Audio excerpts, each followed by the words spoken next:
Hi guys, I wanted to talk to you a little bit about worksheet 10.3. This is calculations using pH and pOH. And sometimes you'll just have pure water, excuse me, and sometimes you will have a solution that has something added to it. It's helpful to figure out what's going on in that equation, and we'll get to that when we're looking at questions like number 19 on your worksheet. So let's start out with a couple that are pretty straightforward. I'm going to skip 15 because it is explained in your book and you can read it and understand it.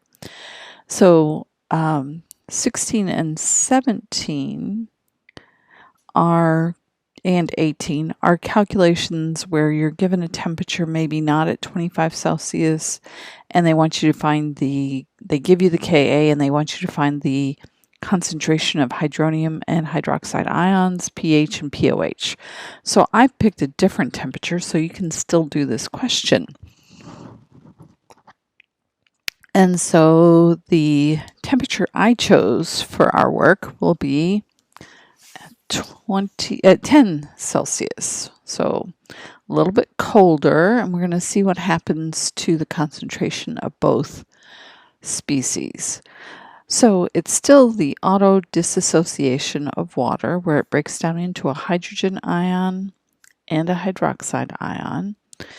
Or you could write this as two molecules of H2O dissociate into a hydronium ion and a hydroxide ion. Both of those are balanced as written. So we know that Kw equals the concentration of hydrogen ions times the concentration of hydroxide ions. And according to this reaction, they're going to be equal. So this would be X and this would be X, or this is X and this is X. And so Kw is going to equal X times X, which is X squared. And you're given the Ka value of 2.93 times 10 to the negative 15th. So I need to obviously take the square root of that number. So I have 2.93 second EE. Oh, I forgot to put in my square root. So here is squared, and I want what's up above it, which is square root. So I'll hit the second square root, and then I'm going to put in the value that I have, which is 2.93 second E negative 15 equals. And I get 5.41 times 10 to the negative 8th. So X equals 5.41 times 10 to the negative 8th. And so that equals the hydrogen ion concentration.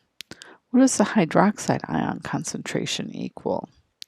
It equals that same number, which is 5.41 times 10 to the negative 8th. So the pH, I still have that number here, so I'm going to hit the negative sign way down here, and then I'm going to hit the log, and then I'm going to hit second, and then answer equals. So my pH is 7.2665.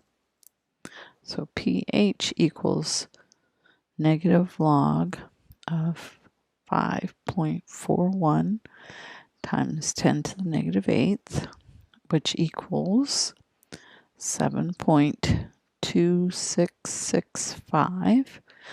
pH is unitless. I have 3 significant digits, which means I need 3 decimal places. So my pH is going to be 7.267. Since I'm taking the negative log as the same number, the pOH is going to also be 7.267. Because we have a neutral solution when we just have pure water, the pH and the pOH will be the same. Neutral does not mean pH of 7. It only means pH of 7 at 25 Celsius. So I'm going to stop here. This will be video 1. And then I'm going to do a second video and possibly a third, depending on how long it takes me to get through. So thanks for listening.